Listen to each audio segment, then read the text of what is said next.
12장 예외 처리하기 시작하겠습니다. 이번 강의에서는 예외의 개념과 트라이 캐치문의 사용법, 시스템 익셉션 클래스와 파생 클래스, 그리고 스로우문과 예외 필터에 대해 다루겠습니다. 먼저 예외입니다. 예외는 예정된 프로그램 흐름에서 벗어나는 사건을 말합니다. 예를 들어 볼게요. 숫자가 입력되어야 하는데 문자열이 입력되는 겁니다. 이런 경우에는 예외죠. 파일을 저장하려고 하는데 하드디스크가 용량이 더 이상 남아있지 않은 상태예요. 이 경우도 예외입니다. 예외 처리란 예외가 프로그램의 오류나 다운으로 이어지지 않도록 적절하게 처리하는 것을 말합니다. 예를 들어서 우리가 어떤 수를 0으로 나누려고 하면 어떻게 될까요? 이 경우는 C샵에서는 예외를 일으킵니다.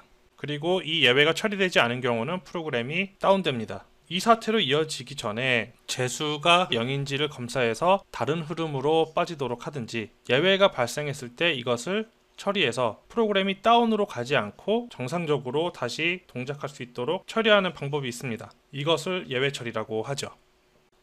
예외를 일으키는 코드의 예제를 살펴보겠습니다. 배열이 있는데 그 크기가 3입니다. 그런데 이 아래에 있는 반복문에서 5번 동안 반복을 하면서 배열을 순회를 하네요. 첨자를 i로 입력을 하고 있는데 i는 0에서부터 1, 2로 증가를 하다가 3, 4까지 입력을 하게 되는 상황이 발생합니다. 근데 4까지도 가지 못하고 3이 입력이 되었을 때 예외가 발생하죠. 오른쪽에 있는 그림에서처럼 처리되지 않은 예외, 시스템 인덱스 아웃 오브 레인지 익셉션, 인덱스가 배열 범위를 벗어났습니다. 이런 예외가 발생을 하게 됩니다. 이 경우 우리는 어떠한 예외 처리도 하지 않았기 때문에 그냥 프로그램이 다운되고 맙니다. C샵은 이러한 예외를 구조적으로 처리할 수 있도록 트라이 캐치문을 제공합니다. 트라이 캐치는 트라이 블록에는 실행하고자 하는 코드를 입력하고, 캐치 블록에는 예외 발생 시 예외를 처리하는 코드를 입력해주면 됩니다. 자, 문법은 이렇습니다. 트라이 블록이 있고요, 캐치 블록이 있어요. 그리고 캐치 블록은 복수를 준비할 수 있습니다. 왜냐하면 트라이문 안에서 발생할 수 있는 예외가 하나 이상일 수가 있어요. 0으로 나눌 때 발생하는 예외가 있을 수 있겠고, 잘못된 첨자를 사용하려고 했을 때 발생하는 예외가 있을 수 있겠고, 그 외에도 굉장히 여러 가지 예외가 있을 수 있겠죠. 그래서 복수개의 캐치문을 배치를 할 수가 있습니다. 예문을 보시죠. 자, 앞 슬라이드에서 본 것처럼 3개짜리 배열이 준비가 되어 있고요. 트라이 블럭에서 포문을 돌면서 배열 내 요소를 출력을 합니다. 그리고 아까처럼 5번을 반복을 하게 되는데, 이 경우 i가 3으로 증가를 했을 때 예외가 발생하겠죠. 그러면 이 예외는 이 캐치문에서 해당 예외를 받아냅니다. 인덱스 아웃 오브 레인지 익셉션을 받아내서 메시지를 출력을 합니다. 그러면 프로그램은 여기에서 예외를 처리를 했기 때문에 이 예외는 여기에서 처리가 종료되고 끝납니다. 그러면 단내 런타임이 이 예외를 받아보는 일이 없고, 따라서 프로그램이 다운되지도 않습니다. 우리는 여기에서 종료 메시지를 출력을 하고 우리의 의도대로 프로그램을 마무리할 수 있게 되는 것이죠. 시스템 익셉션이 중요한 이유는 모든 예외 클래스의 조상이기 때문입니다. 우리가 앞서 살펴봤던 인덱스 아웃 오브 레인지 익셉션 예외도 시스템 익셉션으로부터 파생됐어요. 그리고 제가 앞서 언급한 0으로 나눌 때 발생하는 예외, 디바이드 바이 제로 익셉션도 익셉션에서 상속을 받았습니다. 자, 우리가 다시 한번 상속의 특징을 생각을 해보면, 자식 클래스를 부모 클래스로 간주한다고 했죠. 원래는 이렇게 복수개의 캐치문을 배치를 하는 것이 정석입니다. 그런데 이게 가능하다라는 것을 제가 말씀드리려고 하는 거예요. 이게 정석이라는 게 아니라, 복수개의 캐치문을 배치할 수 있지만 이것을 하나의 캐치문으로 받아낼 수도 있습니다. 바로 자식 클래스를 부모 클래스로 간주한다는 개념을 이용하는 것이죠. 익셉션을 캐치하도록 하면 인덱스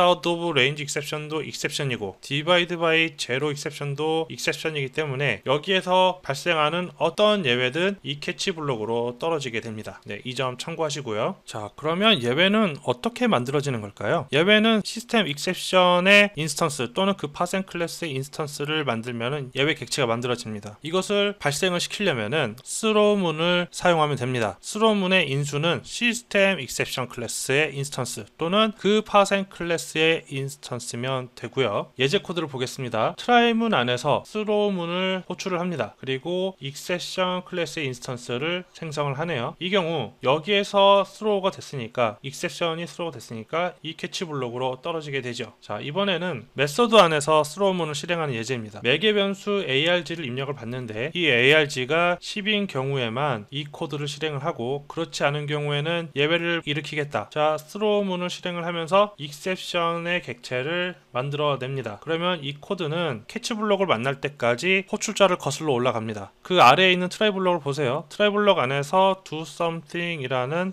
메소드를 호출합니다. 이 메소드죠. 인수로 입력된 13은 10보다 크죠. 그렇기 때문에 throw문이 실행이 되고 예외가 발생을 하게 됩니다. 그렇기 때문에 캐치 블럭으로 해당 예외가 떨어지게 되고, 이 캐치 블럭은 이 예외를 받아서 메시지를 출력하고 예외 처리를 마무리합니다. finally 문을 살펴볼게요. finally 문은 try 캐치 블럭 마지막에 붙여서 사용하고요. 예외 처리 이후에 뒷정리를 할 때 사용합니다. 그러니까 어떤 경우에도 실행이 되어야 하는 코드를 이 finally 문 안에 기록을 합니다. 예를 들어 볼게요. 우리가 이것이 C샵에서는 다루지는 않지만 DB 커넥션을 열었을 때 DB 커넥션을 닫아주지 않으면은 서버 입장에서 열 수 있는 커넥션 수가 제한이 있기 때문에 열어놓고 예외가 발생을 하고 닫지 않으면은 커넥션이 계속 소진이 됩니다. 그런 경우에 나중에는 새롭게 커넥션을 열고자 할 때 자원이 소진됐기 때문에 더 이상 데이터베이스가 서비스를 못하는 경우가 생기는 거죠. 자, 트라이문에서 오픈을 했어요. 그래서 트라이문 안에서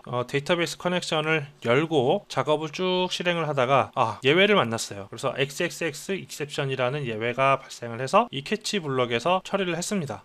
DB 커넥션을 닫아줘야 되는데 못 닫았어요. 그러면은 이 캐치 블럭 안에서 DB con 클로즈를 실행하면 되겠죠. 이 캐치 블록이 실행될 수도 있으니까 여기서도 해당 코드를 써줘야 되겠죠. 그런데 이런 중복 코드를 작성하지 않아도 되도록 하는 것이 finally의 역할 중 하나입니다. 여기에 dbcon.close라는 코드를 작성을 해 놓으면은 캐치 블록을 모두 실행을 하고, 캐치 블록을 실행을 하고 finally 블록으로 오게 됩니다. 예외가 하나도 발생하지 않는다 하더라도 try 블록을 실행하고 난 다음에 반드시 finally 블록도 실행을 하게 됩니다. 그러니까 여기에서 열어놓은 자원은 finally 블록 안에서 정리를 하는 것이 좋겠죠. 사용자 정의 예외 클래스를 알아보겠습니다. 여러분들은 이미 모든 예외가 시스템 익셉션으로부터 파생된다는 것을 들었을 때 사용자 정의 예외 클래스는 시스템 익셉션을 상속받아야 되겠구나 라는 점을 떠올리셨을 겁니다. 그런데 사용자 정의 예외 클래스가 언제 필요할까요? .NET 라이브러리에서 정의해 놓지 않은 그러한 예외가 있거나, 또는 예외 처리 루틴에 추가적인 정보를 더 제공하고 싶을 때, 구체적으로 설명을 하고 싶을 때 사용자 정의 예외 클래스를 작성하시면 됩니다. 예제 코드는 이렇습니다. exception 클래스를 상속하기만 하면 돼요. 예외 필터를 알아보겠습니다. 예외 필터는 캐치 블럭이 조건을 만족하는 예외 객체만 받아들이게 하는 장치입니다. 이 예외 필터는 when,절을 이용을 해서 기술하게 되어 있습니다.